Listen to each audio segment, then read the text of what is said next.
One of the best ways to save money during the months leading up to Christmas is to head to your local Dollar Tree to find inexpensive items that you can then easily use to create high-end Christmas decor for the holidays.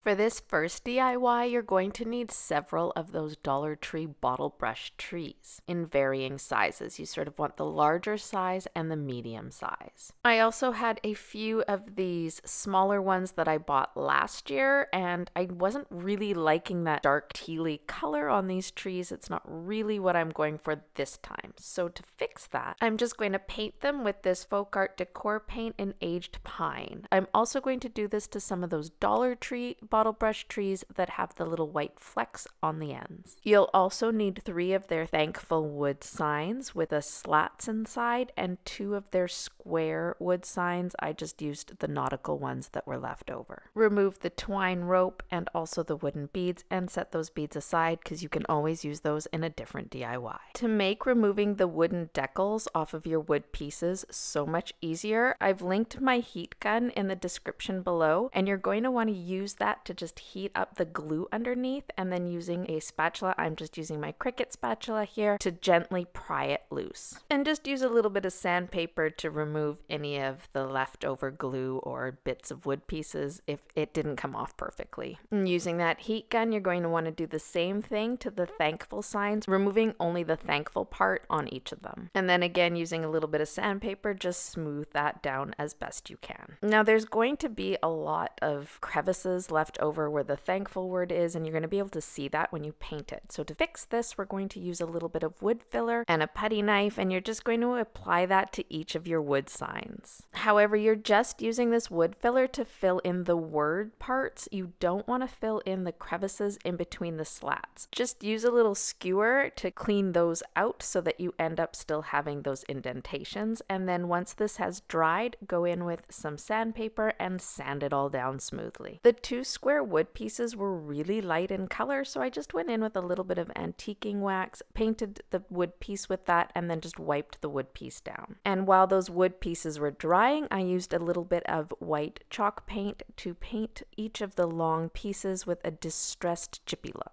Now, I accidentally painted all 3 of the long boards. You don't have to. Pick 2 of your favorite ones and paint those, and you can just leave the other one plain. And once that antiquing wax has had a chance to dry, go in with a bit of white chalk paint and give those the same treatment. Using some wood glue, apply that wood glue to the edges of the ends. Next, use some wood glue to apply a long bead to the inside on one of the long sides. Next, apply some wood glue to the square wood pieces inside of 3 of the edges. And we just start assembling the crate, adding more wood glue to the last piece and then just assembling everything together. Now, these pieces are quite flimsy, so I did use a couple of clamps to hold them in place at the bottom very gently, but really this Lepage wood glue hardens really quickly, and so I just sort of held it in place until it kind of took, and then I just left it alone. Now, this next step is optional because they don't come from Dollar Tree, but I did have these silver library drawer pulls that I got at the refit center, but I wasn't really feeling the silver color, so I headed outside to give them a quick makeover with some flat black spray paint. The next morning, I removed the wax paper from the bottom of the crate. Now, I always use too much wood glue, so I had to give it a quick sanding down just to get all that wood glue off and also sort of distress it just a little bit more along the edges. To attach the black handles to the crate, I just used a little bit of hot glue along the edges and then found the middle point on each end and then just stuck them on. Now, you can use any type of foam to fill the bottom of your wood crate. Don't worry about everything being the same height. We don't want it to be. So to achieve these varying heights, I actually used little pieces of the foam and just stuck them on top and then placed the bottle brush trees inside the wooden crate, making sure to mix up the flocked ones with the ones that were painted pine green. And here we have our first high-end Dollar Tree DIY completed.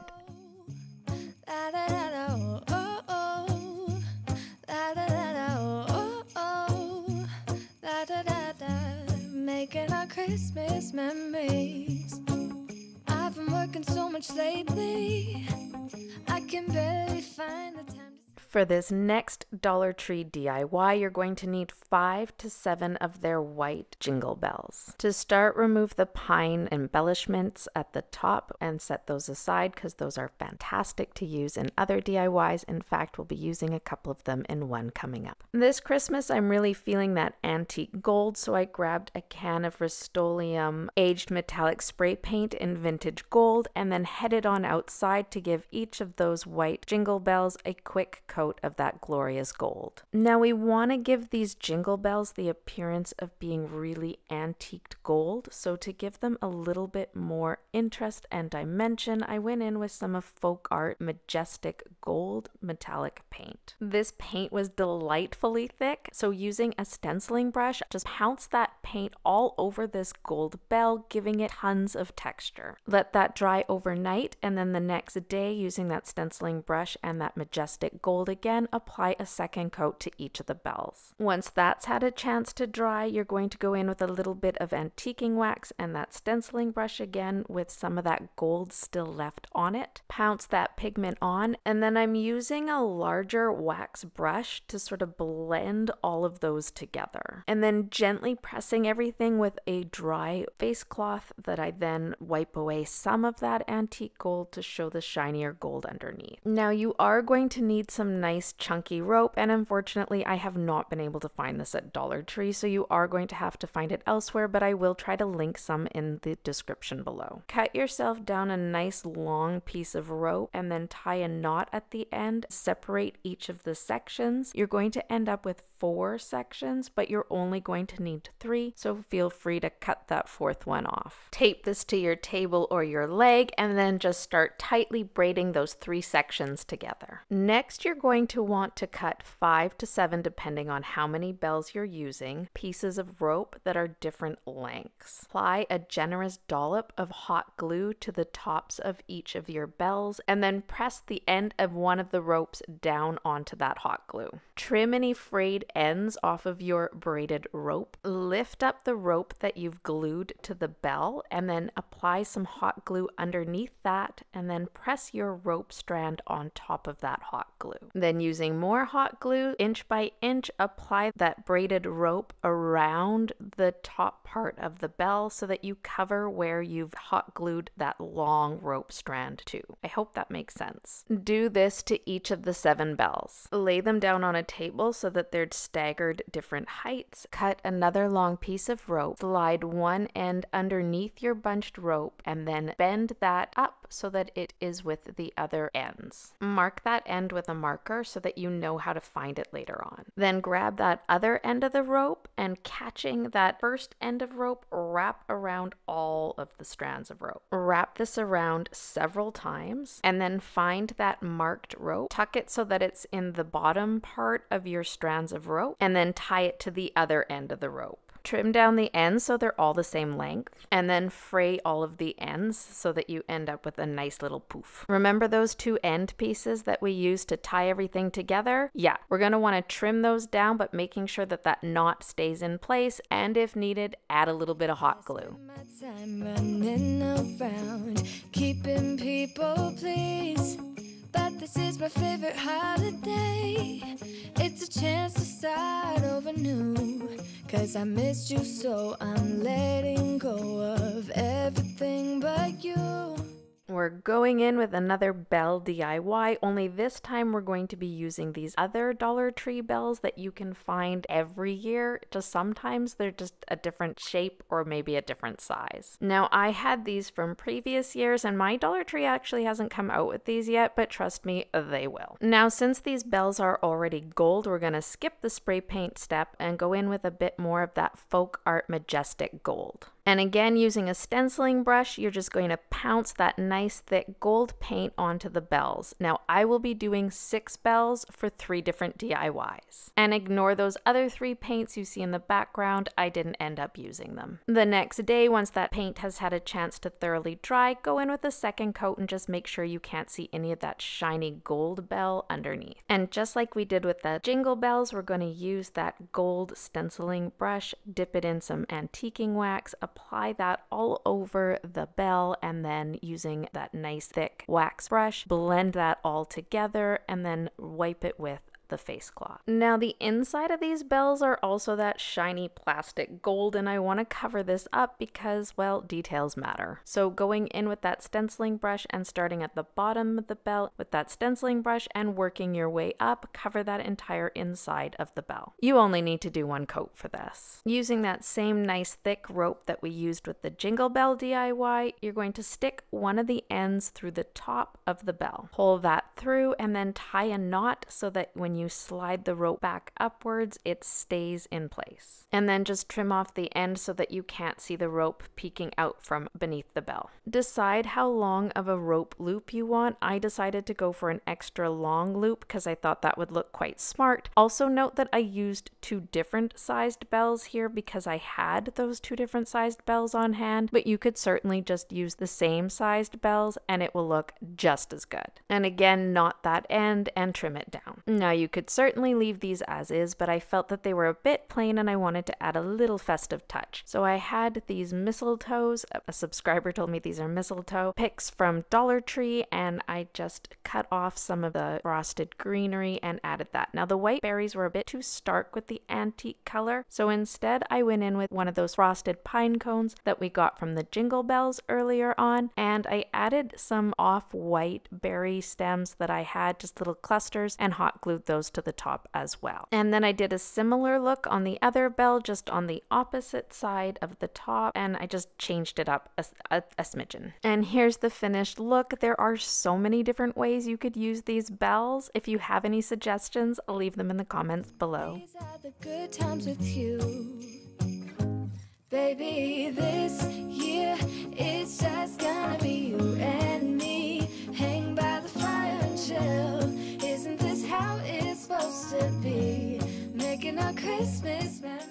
For this next DIY, I'm going to be using a swag that I actually made last year when I did a blue and copper Christmas. So if you're going to be making this DIY, you're definitely going to want to check out that video as well. I'll link it here above. For another DIY that I'd never finished, I'd spray painted these round paper clips with gold spray paint, and we're going to use that to attach onto the bells. So just slip them inside so that the bulky part is inside the bell and the clippy part is at the top. Technical terms. We're going with technical terms. Then use these round paper clips to simply fasten them to your swag. I felt this needed a little extra touch, and since I'd removed those blue berries, I decided to go in with some of those white mistletoe berries with the little white clusters and stick that in. It'll play off really nice with the white frosting on some of my pine stems.